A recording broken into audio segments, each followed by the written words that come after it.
When you forget up, oh, oh. When you forget up, eh, eh. Tamina, mina, tanga, lengua. God, this is Africa. Tongo, eh. Lola Dubini, qui sort son premier album, est avec nous ce soir. Merci d'être resté, Lola. Mais il est temps d'accueillir quelqu'un qui va nous rejoindre maintenant. Et il fait parfois un métier très, très dangereux. Vous êtes le quotidien? Oui. J'en ai rien à foutre. Hein? J'en ai rien à foutre. Mais pourquoi, madame? On vient faire un sujet sur le vote. J'en ai rien à foutre. Vous voulez pas qu'on discute? Non. Bah expliquez-moi au moins. Ça c'est pas... Il faut pas me frapper quand même. Pourquoi vous me frappez? Martin Veil est avec nous ce soir.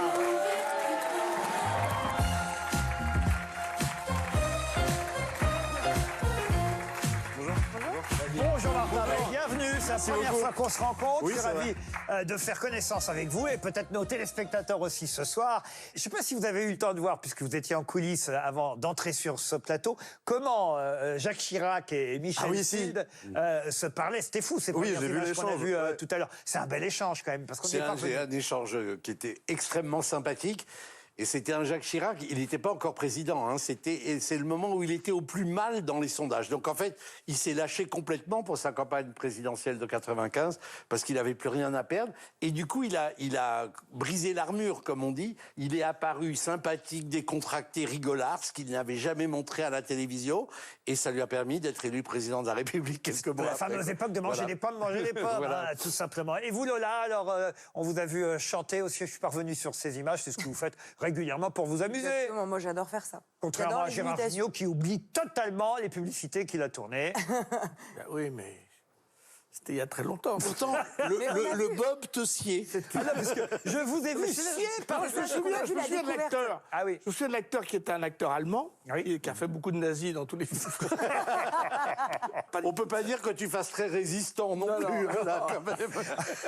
Les animaux et nous, l'amour vache. Ce sera mardi 20 avril à partir de 21h15 sur TMC. Alors, j'ai regardé cette émission et on vous voit dans la nature. On va regarder d'ailleurs quelques images ensemble. Et c'est vrai que les rapports des hommes et des animaux ont changé ces dernières années. Il était temps de revenir un peu sur cette question. Oui, exactement. Je pense qu'on se rend compte aujourd'hui que quelque chose doit changer dans notre rapport avec les animaux. Quasiment tout le monde va s'accorder là-dessus. Derrière, quand on se dit « OK, mais on fait quoi et comment ?» c'est là qu'on commence tous à avoir des opinions parfois un peu différentes. Et on est allé poser ces questions-là à ceux qui sont avec les animaux au quotidien. On va vous voir au milieu des bouquetins dans la nature, au sein d'un zoo par exemple, ou en Camargue avec des chevaux sauvages, tout ça. C'est mardi soir sur TMC. Dans le monde de l'équitation, une question revient de plus en plus souvent aujourd'hui. Faut-il tout simplement arrêter de monter à cheval au nom du bien-être animal? Bonjour Tessa. Bonjour. Ça va? Ça va? Olivier s'y est confronté avec Tessa, sa fille de 20 ans. Je suis végétarienne depuis maintenant 2 ans et demi et ça a été un sujet de beaucoup de discussions. Je me suis beaucoup posé la question par rapport à est-ce que je continue de monter à cheval, est-ce que c'était bien finalement de monter à cheval, est-ce que c'était respecter l'animal. Vous avez changé d'avis sur certains sujets ou déjà vous étiez militant pour la cause animale? Oui, enfin, les deux sont compatibles, je pense. En fait, je pense qu'on change tous d'avis, en fait. Et c'est ça qui est intéressant. C'est ça qui est intéressant aussi dans cet extrait, c'est le gap générationnel qu'il peut y avoir parfois. Mais le manadier qu'on voit, qui est donc le père de Tessa, lui aussi a changé ses pratiques, lui aussi a intégré tout ça. C'est ça que je trouve intéressant, c'est que cette question du bien-être animal, elle fait partie de nous aujourd'hui. Il y a beaucoup de gens qui essayent d'intégrer ces questions de bien-être animal. Et la question, c'est jusqu'où est-ce qu'on va? Et ça, moi, j'ai pas du tout la réponse. Mais je pense que c'est important de se poser ces questions. Vous êtes devenu végane ou vous l'étiez déjà? Non, alors je suis pas végane, je suis pas végétarien, mais j'essaye de manger moins de viande, même si j'en suis pas encore là où j'aimerais en être. Voilà. Je sais que Gérard Jugnot, lui, est devenu totalement végane. Ah, Gérard? Non. Il est végéta beaucoup. Non, j'ai tendance à devenir flexitarien. Ah oui, flexitérien, oui, ça existe ça aussi. Non, j'essaye de... Enfin, je mange beaucoup moins de viande, c'est vrai. Je mange beaucoup de poisson, mais je mange beaucoup de légumes aussi. Et alors dites donc, vous êtes hypochondriaque, parce que quand même au début, au début du reportage, ça m'a quand même amusé. Vous êtes en pleine nature, à je ne sais combien de mètres d'altitude au milieu des bouquetins, vous êtes 2, 3, j'imagine peut-être avec le caméraman, et vous avez le masque. Bah oui, mais parce que c'est pas forcément facile en fait en tournage avec le masque. On sait pas forcément comment faire. On essaie de faire attention. J'aurais la chance de les faire des émissions à je sais pas combien d'altitude. Je peux te dire qu'il y a longtemps que je leur ai balancé. Mais non, vous avez jamais senti les bouquetins. Pardon? Vous avez jamais senti les bouquetins. Ah bah c'est ça alors. Allez, c'est mardi soir, en tout cas, l'émission de Martin Veil, Les animaux et nous, L'amour vache, à 21h15. C'est tout à sur fait ça. TMC. À l'époque, on disait Télé Monte Carlo, mais ça se dit plus, ça, aujourd'hui. Hein. Non. Bon, en tout cas, cette semaine, il s'est passé un tas de choses à la télévision. Et pour nous, on a quelqu'un qui suit, qui scrute les émissions. En 5, pour fêter les 20 ans de la télé-réalité, TMC est parti à la recherche des anciennes vedettes du genre. Faut quand même avoir les épaules bien pour supporter les critiques. Moi, Tu sais ce qu'il faut que tu dises, s'ils nous ont critiqué, c'est qu'ils nous ont regardés. S'ils nous ont regardés, c'est qu'ils nous ont fait l'audience. Ah oui, très juste. Et désormais, grâce aux réseaux sociaux, le genre peut rapporter gros. Oui, mon salaire aujourd'hui est entre 80 et 100 000 euros par mois. Bref, les choses ont bien changé. Moi, depuis le Love, j'ai divorcé 4 fois déjà. C'est quand même fou, quand même. En 4, 2 décennies de télé-réalité n'ont finalement pas suffi à convaincre tous les téléspectateurs. C'est vrai que c'est le genre de programme, moi, qui me fait peur. Ah. Parce que j'ai l'impression que ça rend les gens un peu bêtes. Mais si la critique est aisée... Il nous fait passer un petit peu des fois pour des aérés, des teubés. L'art, quant à lui, est difficile. Je pensais pas qu'on pouvait manger le feu. Mais je sais pas, on mange du feu, ça se brûle. Enfin, je sais pas, à la limite, je mange une saucisse qui est archi chaude, je me suis brûlé la langue. D'avoir une langue en cuir, je sais pas. En 3, même si certains parviennent à atteindre les sommets de la gloire et à vivre une vie de rêve à Dubaï, attention à la chute. Oh my god! Car elle peut faire de gros dégâts. Ça, c'est dangereux. Moi, je suis une... Mais non! En 2, les fins gourmets se sont donné rendez-vous sur M6 ce mercredi. Ah putain! Je vois 2 boules. Et à côté, je vois la couille fraîchement découpée du matin. Et au menu de cette dégustation... Testicules de mouton bouilli. Oh putain, dis pas le nom. C'est vrai qu'on n'en mange pas tous les jours. Je ne peux pas manger des testicules. Je n'ai pas envie de manger des testicules. Je pense à la saucisse. Je pense qu'après ce petit déjeuner, je vais commencer à aimer les légumes. Enfin en 1, on était un peu à l'ouest cette semaine. C'est ça ma question.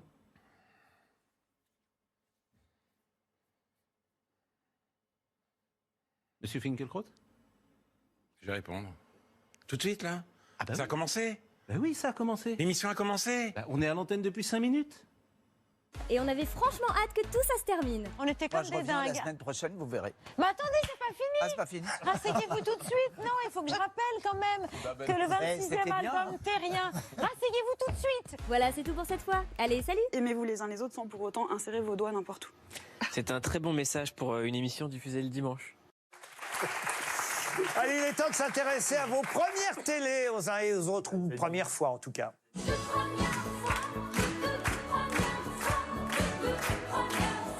Oh, Michel Field, c'est du bonbon, comme on dit pour cette émission, parce que votre première fois... On l'avait vu d'ailleurs il n'y a pas si longtemps ici aux Enfants de la télé, j'étais surpris parce que moi, je ne la connaissais pas encore, cette image de vous tout jeune. Évidemment, vous savez de quoi je parle. Je crains. C'était à l'époque de manifestations. Voilà, c'était le mouvement lycéen de 73 contre une loi qui s'appelait la loi de Bray, une loi militaire. J'avais un accent du Midi à couper au couteau et j'ai, alpagué le ministre de l'Éducation de l'époque qui s'appelait Joseph Fontanet. Ça a fait événement parce qu'un jeune de 19 ans s'en prenant un ministre, ça se faisait pas beaucoup à la télé de l'époque. C'était en 1973. Ce que vous n'ajoutez pas et que vous pourriez quand même préciser, c'est que vous étiez un des Jackson 5 à l'époque. Il est hors de question pour nous de défendre quelques privilèges. C'est pour ça que les lycéens en luttent aujourd'hui. Rétablissement des sursis, certes, mais aussi extension des sursis à tous les jeunes. Puisqu'on te donne un fusil, apprends à t'en servir. Ces divergences-là n'entrent pas en ligne de compte. En ce moment, il y a un mouvement lycéen uniquement dirigé contre la loi de Bray. Il a fallu faire prendre conscience aux lycéens de ce qu'était cette loi de Bray. C'est bien que ce soit interrompu parce qu'on n'entend pas toutes les conneries qui sont... Quel âge vous aviez, vous m'avez dit? 19 ans. 19 ans. Quel âge vous avez? Je suis en train d'essayer de faire le calcul, Martin Veil. Ouais. Né en 87, le... Ah bah, c'était votre anniversaire il n'y a pas longtemps. Et j'ai 34 ans. Ah, voilà, 34 ans. Mais vous avez commencé très jeune, vous aussi. Ouais, 25, 26. Oh, même avant ça. Ah bon ou alors c'est pas vous. Oh là là. Parce que j'ai l'impression qu'il y a encore plus jeune comme image. Ok. Bon, peut-être que c'est pas vous alors. Non, ça doit pas être vous avec Catherine et Liliane. Martin, il faut être direct avec ce type. Faut pas avoir peur, faut y aller franco, faut dire c'est quoi qui se passe, c'est quoi le problème, comment. Voilà, direct, ne pas avoir peur, poser les bonnes questions, mon petit Martin. Vous m'écoutez? Vous m'écoutez? Ok, c'est parti. Je vous laisse y aller, ça se passera très bien. Ça se passera très bien. L'interview de Joël Star. C'est son téloche, quoi. Bruno Saint-Chavet, Alex Lutz, évidemment. Vous connaissez, vous aviez vu, ça vous avait fait rire à l'époque, ça vous fait rire encore. Bah oui, toujours, évidemment. Mais c'est vrai quand même que vous avez démarré très jeune, vous étiez un des gamins de l'équipe de Barthez. C'est ça, ouais. Votre première télé à vous alors maintenant, Lola Dubini, à votre avis? Bon, moi, c'est Incroyable Talent, quelque chose. Incroyable Talent, mais comme on l'a déjà passé ici, on va pas y revenir. J'ai encore avant Incroyable Talent. Alors, c'est pas tout à fait votre première télé. Ok. Mais c'est une des premières fois où sûrement vous avez été filmé. 5 ans, 6 ans? Oh, à peu près 98, ouais, je devais avoir 5 ans à peu près. Et c'était les To Be Free ou les Alliages, je sais pas, ça devait être un petit peu ma référence à ce moment-là. Alors évidemment, la première fois de Gérard Jugnot, elle a été vue, revue à la télévision. Et ça, c'était pour les émissions de Jean-Michel Ribes, j'imagine. Merci Bernard. Il soignait les têtes qui étaient malades et il parlait à leur cul, quoi. Parle à mon cul, ma tête est malade, d'où l'expression. Quant à Josiane Balasco, elle continue à raconter... N'importe quoi. N'importe quoi sur vous. C'est un jeu entre elle et vous, en fait. Oui, elle était déjà très âgée, là.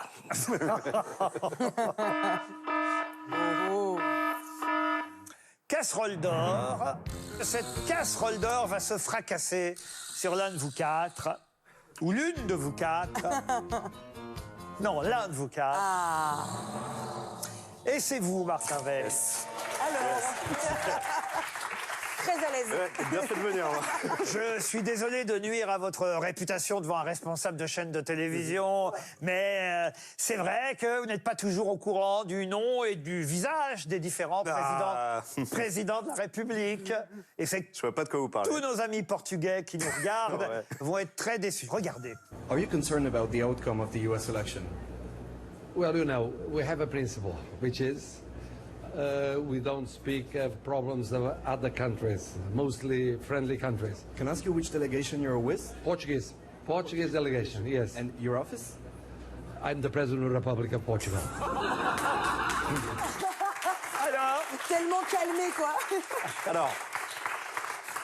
Alors, en fait, c'était une sortie de l'ONU, il fallait faire un sujet en discutant avec les différentes délégations. Il y a une armée de costumes noirs qui sortent, donc on y va, on pose des questions, et voilà. Et donc je demande à ce monsieur ce qu'il fait, et à ce moment-là, qu'il me dit qu'il est président de la République. Mais les copains au montage à Paris, je salue Guillaume Ménette, le rédacteur en chef des reportages, l'a monté à l'inverse. Je lui ai d'abord demandé, bonjour, quelle délégation? Portugal, et vous faites quoi? Oh, je suis le président de la République. Et là, je fais, oh God, ok. Donc là, on a fait l'interview, et évidemment, ils l'ont monté à l'inverse. Mais je salue Marcelo de Souza. Voilà, parfait. Et le nom Et j'ai toujours une photo de lui avec moi, du coup, pour... si tu le rencontrais à nouveau. Exactement. Il a un trombi de tous les présidents du monde. On m'y apprendra plus. Le président de la République française, c'est... J'ai pas. Ah, ça, c'est Chirac, ce que vous êtes en train de dire. Il connaît bien Michel Fine.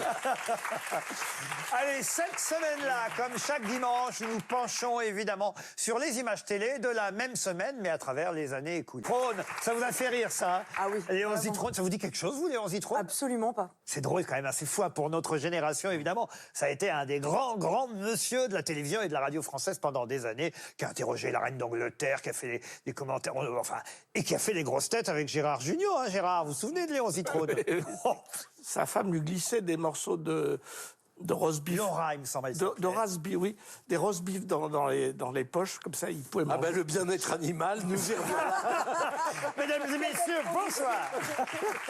Mais il est justement temps de dire, mesdames et messieurs, bonsoir. Merci pour votre fidélité. Et on se retrouve dimanche prochain, le 20h, non pas présenté par Léon Zitrone, mais par le Léon de l'époque, Laurent Delahousse.